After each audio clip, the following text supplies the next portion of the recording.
Hello friends, आप सभी का बहुत बहुत स्वागत है उत्कर्ष प्लेटफॉर्म के द 10 शो में, जहां पर आज हम बात करने वाले हैं। देखिए, रणथंभौर के चौहानों की जो प्रमुख उपलब्धियां रही थी, जो कि हमारे एग्जाम के दृष्टिकोण से काफी इंपॉर्टेंट है। साथ ही मैं आपको बता दूं कि ये एकमात्र आपकी रिवीजन क्लास है। अगर आपने पहले से टॉपिक पढ़ा हुआ है तो ही आपका फटाफट से रिवीजन होगा, अन्यथा आप यहाँ पर विस्तृत अध्ययन के लिए हमारे RS उत्कर्ष यूट्यूब चैनल को जो है क्या है सब्सक्राइब कर सकते हैं, जहां पर आपको विस्तृत अध्ययन मतलब उसके लिए क्लासेस जो है आपको अवेलेबल हो जाएंगी। देखिए, हम बात कर रहे हैं रणथंभौर के चौहान की। तो सबसे पहली बात आती है कि आखिर जो रणथंभौर के चौहान थे, यहाँ पर संस्थापक कौन है, या मैं कहूँ कि उनकी नींव किसने डाली थी। तो ध्यान रखिएगा, यहाँ पर जो पृथ्वीराज के पुत्र हुआ करते थे, जिनका नाम था गोविंद राज, ये यहाँ पर बोलिए क्या है, इनके संस्थापक होते हैं। और बात आती है कि आखिर जो रणथंभौर है, उस रणथंभौर में जो स्वतंत्र चौहान राज्य की स्थापना की थी, आखिर वो कब की गई थी। तो ध्यान रखेंगे, आपको ईयर कितना है, 1194। अब यहाँ पर हम ये कहते हैं कि ये जो आपके कौन हुआ करते थे, जो गोविंद राज थे, ये क्या कर लेते हैं, ये दिल्ली सल्तनत की जो है अधीनता यहाँ पर इन्होंने स्वीकार कर ली थी। और फिर इसके पश्चात जो आपके बनते हैं, जैसे आपके बल्लन देव, प्रहलादन, वी नारायण, बागभट्ट और आपके कौन से हो जाएंगे, जयद्रथ सिंह जो है यहाँ पर शासक बनते हैं। मतलब इनके बाद जो जो बने मेन शासक, वो मैं आपको बता रही हूँ। ये जो आपके वी नारायण होते हैं, इन्हीं के समय पर यहाँ पर आपने सुना होगा इल्तुतमिश के बारे में। तो इल्तुतमिश ने उस समय क्या किया था, यहाँ पर आक्रमण किया था। किसके समय पर, वी नारायण। लेकिन वी नारायण ने इसे क्या कर दिया, विफल कर दिया, यानी कि इसको असफल यहाँ पर कर दिया था। अब यहाँ पर जो इंपॉर्टेंट हमारे जो शासक आता है, जहां से एग्जाम में क्वेश्चन पूछे जाते हैं, वो हो जाएंगे आपके कौन से, हम्मीरदेव चौहान की बात हम यहाँ पर कर रहे हैं। अगर हम जाने कि सबसे प्रतापी शासक अगर कोई चौहान शाखा से हुआ है, तो वो आपके कौन है, हम्मीरदेव चौहान। मतलब अपने आप में सभी थे, लेकिन यहाँ पर हम एग्जाम के दृष्टिकोण से भी देखें और सबसे प्रतापी शासक के दृष्टिकोण से भी देखें, तो ये काफी ज्यादा फेमस थे, जिनको जाना जाता था हमीरहट के नाम से। हमीरदेव के जो गुरुजी हुआ करते थे, उनका नाम क्या था, उनका नाम था राघव देव। अब एक बात बताइए, हम ये कह रहे हैं कि इनके दरबार की बात हम करेंगे, तो इसमें बीजादित्य नाम का जो है क्या है, एक विद्वान भी रहता था, या मैं कहूँ कि यहाँ पर बीजादित्य जो है आपके रहता था। हमने कहा, बताइए कौन सा, कि हमीरदेव चौहान है, सबसे प्रतापी शासक है, हमीरहट के नाम से फेमस थे। गुरु की नाम बात करेंगे, राघव देव हो जाएगा। और अगर इनके समय में जो है कौन विद्वान रहते थे, बीजादित्य यहाँ पर हो जाएगा। साथ ही साथ देखिए, ये जो हमीरदेव है, इनके बारे में अगर कोई जानकारी का सोर्स है, या मैं कहूँ कि कहीं से इनके बारे में जो जानकारी मिलती है, वो कौन सा है, तो नयन चंद्र सूरी की जो रचना है, जिसका नाम क्या है, हम्मीर महाकाव्य हो जाएगा। और साथ ही साथ आपने देखा होगा सृजन चरित्र, आपने नाम सुना होगा, ये भी एग्जाम में पूछा जाता है। जोधराज की रचना के बारे में हम बात करेंगे, क्या है, हम्मीर रासो हो जाएगा। अमृत कैलाश की रचना है, क्या है, हम्मीर बंधन। मतलब आप ये कह रहे हैं कि देखिए, हम्मीर रासो की बात करें तो एक इससे रिलेटेड आपकी कौन सी रचना है, हम्मीर रासो हो जाएगी। और ये आप जानते हैं, ये आपके कि कौन किसकी रचना है, ये आपकी जोधराज की हो जाएगी। और वहीं हम बात करेंगे किसकी, अमृत कैलाश की, यानी कि हम्मीर जो है बंधन की बात करेंगे, तो हम्मीर बंधन ध्यान रखिएगा, ये किसकी रचना हो जाएगी, तो ये आपकी हो जाएगी किसकी, अमृत कैलाश की। बोले किसकी है, तो ये आपकी अमृत कैलाश की रचना हो जाएगी। और चंद्रशेखर की रचना हुआ करती थी, जिसका नाम क्या था, हम्मीरहट। और यही नहीं, एक नाम और आपने सुना होगा, व्यास भांड, इनकी रचना थी हम्मीरायण।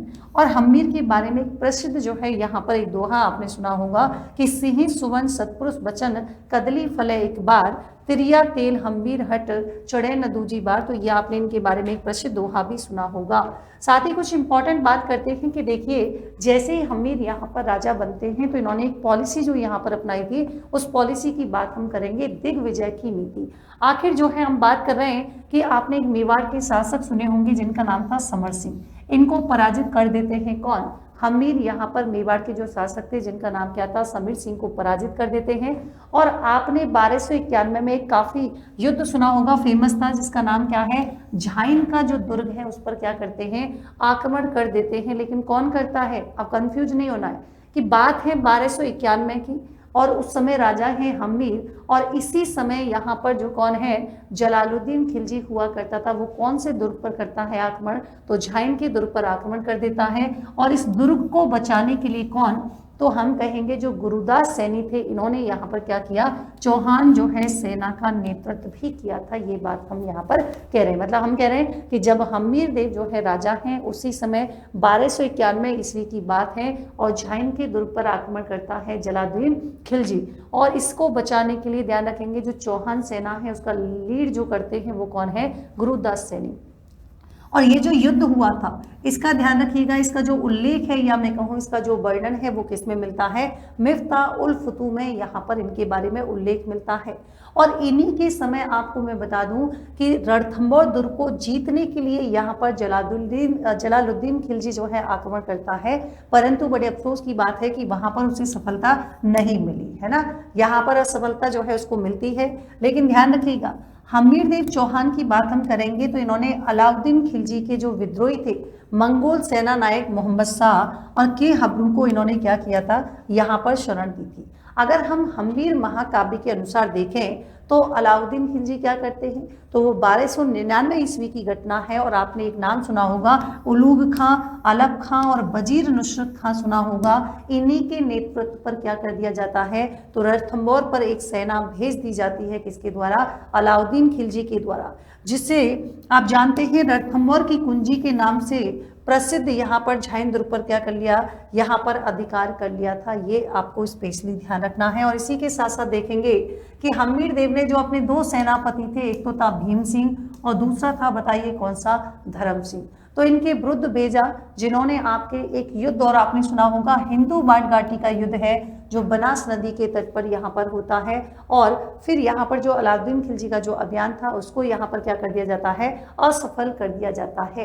लेकिन जब हम्मीर की यहाँ पर कौन जा रही थी, सेना लौट रही थी, तभी यहाँ पर जो अलाउद्दीन खिलजी होता है उसकी सेना यहाँ पर क्या कर देती है, आक्रमण कर देती है। और यहीं पर जो भीम सिंह है वो क्या हो जाते हैं, वीर गति को प्राप्त हो जाते हैं।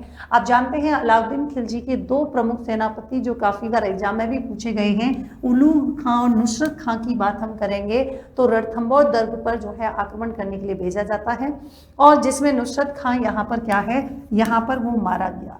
फिर 1301 ईस्वी की बात हम करते हैं, खुद अलाउद्दीन खिलजी जो है रणथंभौर यहाँ पर क्या है, आक्रमण करने के लिए जाता है।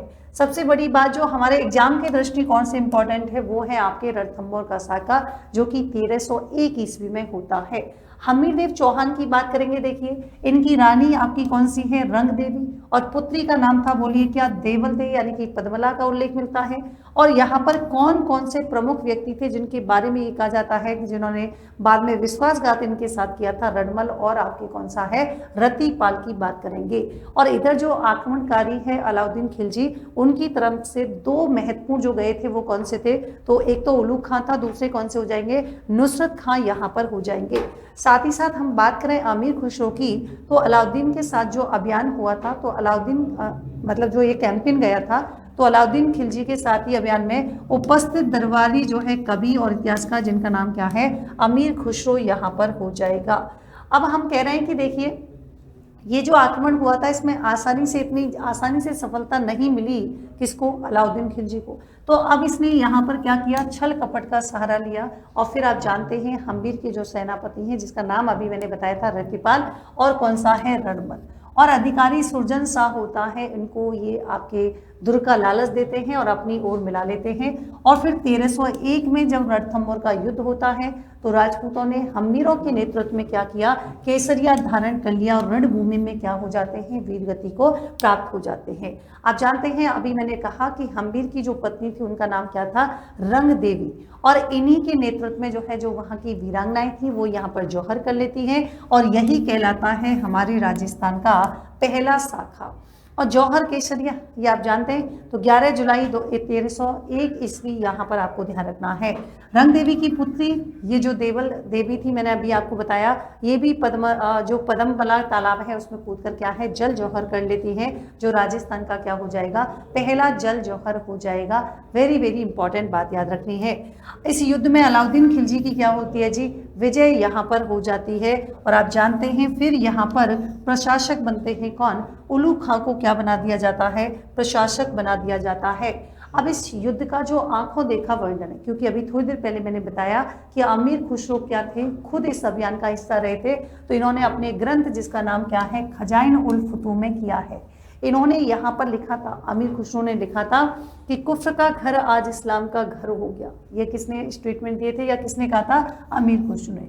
1301 ईस्वी की बात हम करेंगे तो अलाउद्दीन की जो है रणथंभौर जो विजय होती है, इसके बाद फारसी साहित्य में क्या है, जौहर का पहली बार वर्णन यहाँ पर किया गया। ऐसा कहा जाता है कि हम्मीर देव ने 17 युद्ध किए थे, जिनमें से वो 16 युद्ध में क्या रहा था, विजयी रहा था, और अंतिम युद्ध लड़ते लड़ते जो है वो क्या हुए थे, वीरगति को प्राप्त हुए थे। साथ ही साथ ध्यान रखेंगे इनके जो पिताजी थे जिनका नाम था जयसिंह, और जयसिंह जो हुआ करते थे उनके 32 वर्ष के शासन की मेमोरी में या मैं कहूँ स्मृति में यहाँ पर रणथंभौर दुर्ग में लाल पत्थरों से कितने, तो 32 खंभों की छतरी यहाँ पर बनाई जाती है, जिसे हम न्याय की छतरी के नाम से जानते हैं। हम्मीर देव ने एक पुस्तक की रचना की थी, बोलिए क्या हो जाएगा, श्रृंगार हार यहाँ पर हो जाएगा।